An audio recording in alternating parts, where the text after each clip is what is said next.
Ladies and gentlemen, look who is now making his way to the world-famous octagon, flanked by UFC CEO Dana White, 45, soon to be 47. Well, Mr. President-elect and former President, thank you. Donald, congratulations. Thank you. And looking forward to having a, like we said, smooth transition. Do everything we can to make sure you're accommodated. President-elect Donald Trump. I wish the people at home could hear the sound in this room. It's so loud in here. It is so loud. We're going to get a chance to talk about some of that today. So Good. welcome. Thank you Back. very much. And thank you very much. And politics is tough. Remember when your parents made you apologize to the kid you fought with at recess? Well, it looks like Uncle Sam just did the same thing to Trump and Biden. In this video, we'll break down their White House reunion and what it means for you, me, and the future of American democracy. Spoiler alert, it's way less boring than it sounds. Picture this. Trump rolls up to the White House like he's about to crash a party he wasn't invited to. The Secret Service is probably patting him down, making sure he didn't sneak in any ketchup bottles or fake Picassos. Meanwhile, Biden's standing there, probably wondering if he can fake a sudden case of the sniffles and skip this whole shindig. As they walk towards each other, you could slice through the tension with one of those fancy White House letter openers. It's so thick, even Trump's hairspray can't cut through it. They're getting closer and closer, and oh boy, here comes the moment of truth. Trump, being Trump, goes for his signature power handshake. You know the one. It's like he's trying to yank your arm off and beat you with it. But old Joe's no pushover. He's gripping Trump's hand like it's the last ice cream cone at the county fair. It's a battle of the geriatric titans, folks.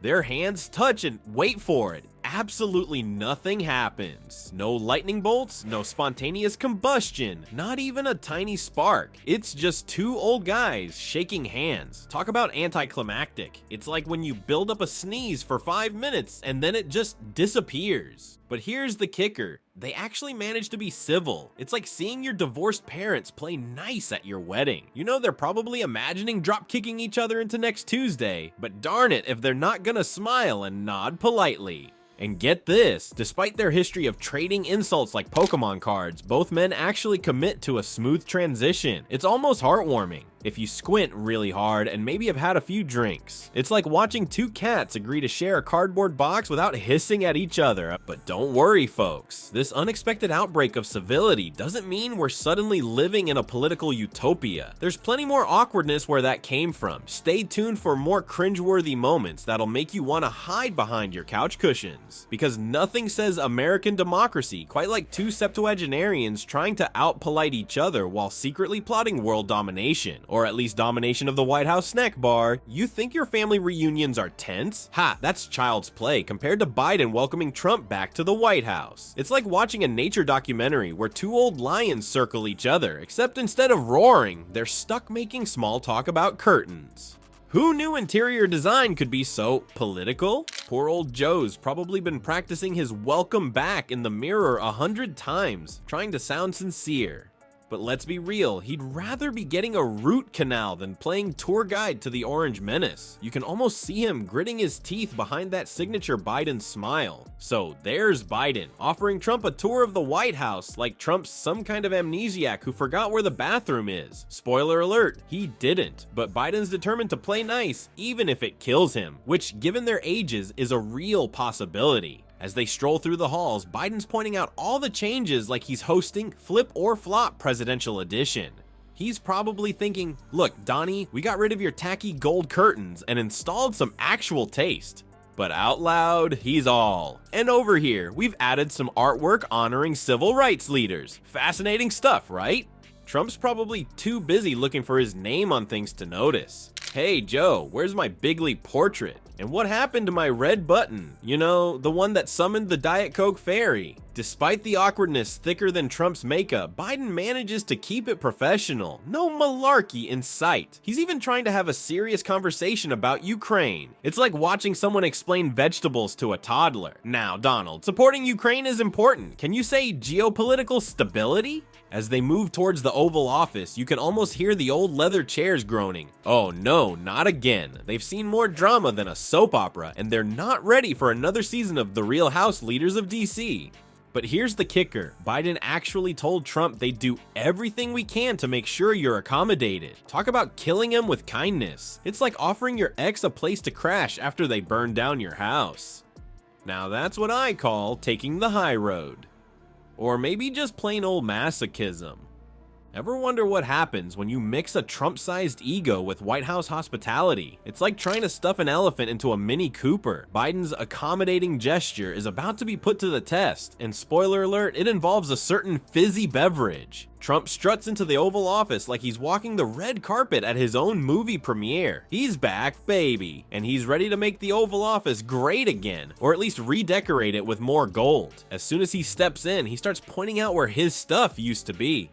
"My bigly red button was right here," he exclaims, probably wondering if the Diet Coke fairy still remembers his order. But when Trump tries to plop his rear end into the big chair, Biden's not having it. It's like a game of musical chairs, but with nuclear codes as the prize. Trump's face turns as orange as his tan as he realizes he can't just waltz in and take over. Poor Donnie, all dressed up with nowhere to sit. Of course, it wouldn't be a Trump visit without some good old-fashioned bragging. He starts going on about his election win, mentioning the size of his electoral college victory so many times you'd think it was the only number he knows. It's like listening to your uncle at Thanksgiving dinner, except this uncle used to have access to nuclear launch codes. But here's where things get weird. Despite all the boasting and posturing, Trump actually manages to discuss some real policy. It's a Christmas miracle in November. Maybe it's the familiar surroundings, or maybe he's just trying to impress Biden with his very big brain. But either way, it's happening. Even more surprising, Trump, who's about as fond of US aid for Ukraine as he is of vegetables, actually listens to Biden's stance on the issue. Alert the media. It's like watching a cat pay attention to its owner. You know it's happening, but you can't quite believe your eyes. As they wrap up this surreal meeting, Trump asks if he can take a Diet Coke for the road. Old habits die hard, especially when they involve caffeine and artificial sweeteners. Biden probably considers offering him the entire fridge just to get him out faster. But the real kicker, Trump suggests he might be open to a third term, saying, "I suspect I won't be running again unless you say he's good, we gotta figure something else."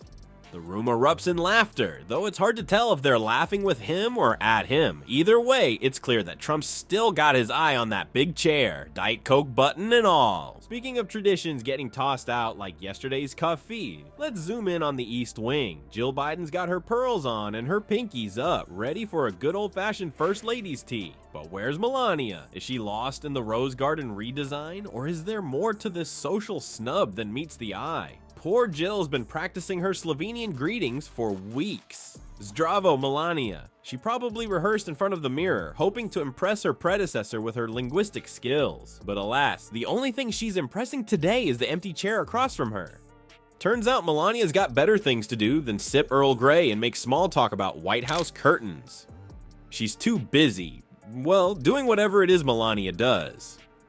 Writing another bestseller, practicing her "I really don't care" face, the world may never know. So there's Jill sitting all alone with a spread fit for a queen, or at least a former model. She's probably wondering if she should have baked some "I don't really care, do you?" the cookies instead of those fancy petit fours. At least then she'd have something to nibble on while she contemplates the empty seat across from her. But our Jill's not one to let a good crisis go to waste. Instead of tea and crumpets, she whips out her trusty pen and paper. Time for a good old-fashioned letter writing session. Now, we can't be sure what exactly she wrote, but I'm betting it wasn't "be best" in giant letters. Maybe something more along the lines of "be there next time." Despite being stood up harder than a high school nerd at prom, Jill handles the whole thing with more grace than a ballerina on her 5th cup of coffee. She even goes as far as to express her team's readiness to help with the transition. Talk about killing them with kindness. It's like offering to help someone pack after they've ghosted you. As Jill sips her tea alone, surrounded by enough finger sandwiches to feed a small army, she starts to daydream. You know, she thinks to herself, this place would make a great community college campus.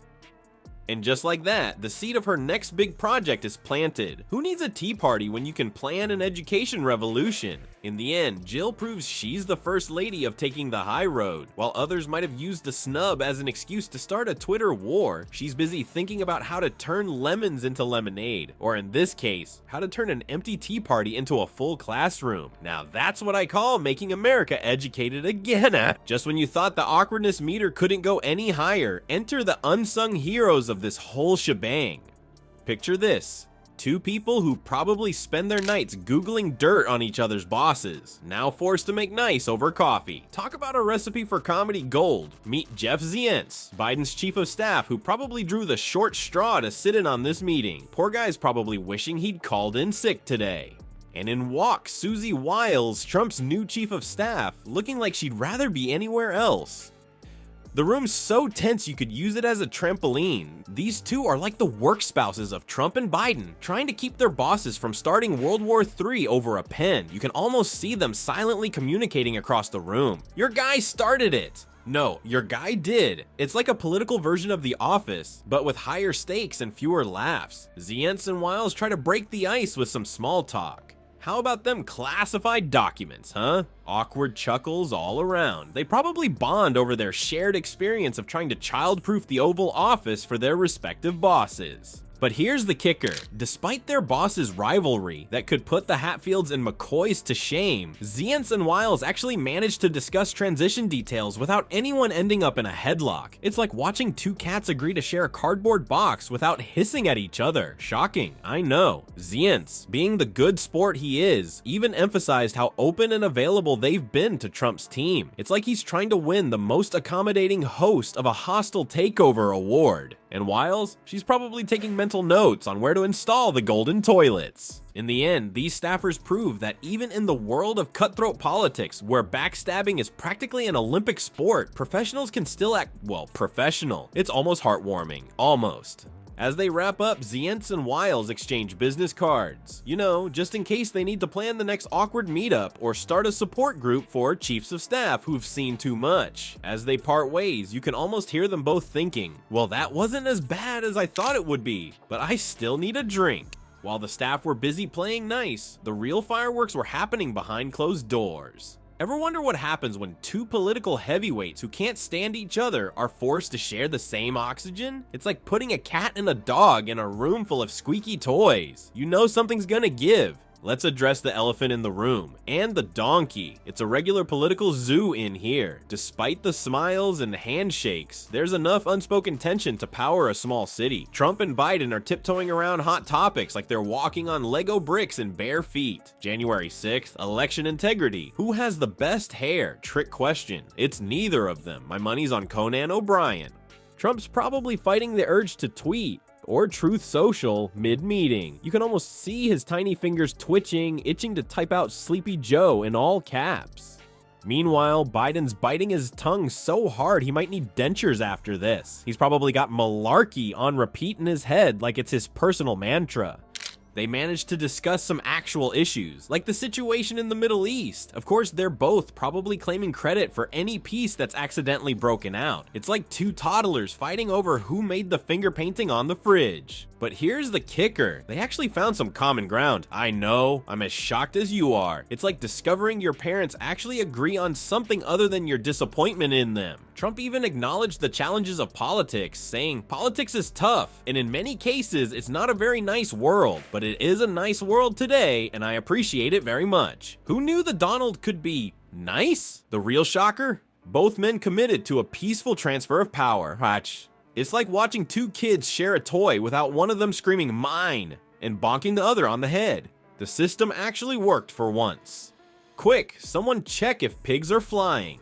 As the meeting wraps up, they both reach for the same pen to sign some papers. Their hands touch, eyes meet. Cue the romantic comedy music. Just kidding. But wouldn't that be a plot twist for the ages? In the end, the White House described the meeting as cordial and gracious. Translation: nobody threw a tantrum or tried to flush important documents down the toilet. Progress, folks. It's the little things that count in American politics these days. Well, folks, we've made it through another wild ride in the political circus. Who would have thought Trump and Biden could be in the same room without someone pulling out a Sharpie or muttering malarkey under their breath? Against all odds, these two managed to have a chat without setting the White House on fire. It's like watching your grumpy grandpas reluctantly share the last piece of pie at Thanksgiving dinner. Sure, they might be plotting each other's downfall, but at least they're doing it with a smile. Remember, sometimes in politics, you've gotta shake hands with the person who called you names that would make a sailor blush. It's all part of the game, folks. Just don't forget to count your fingers afterward.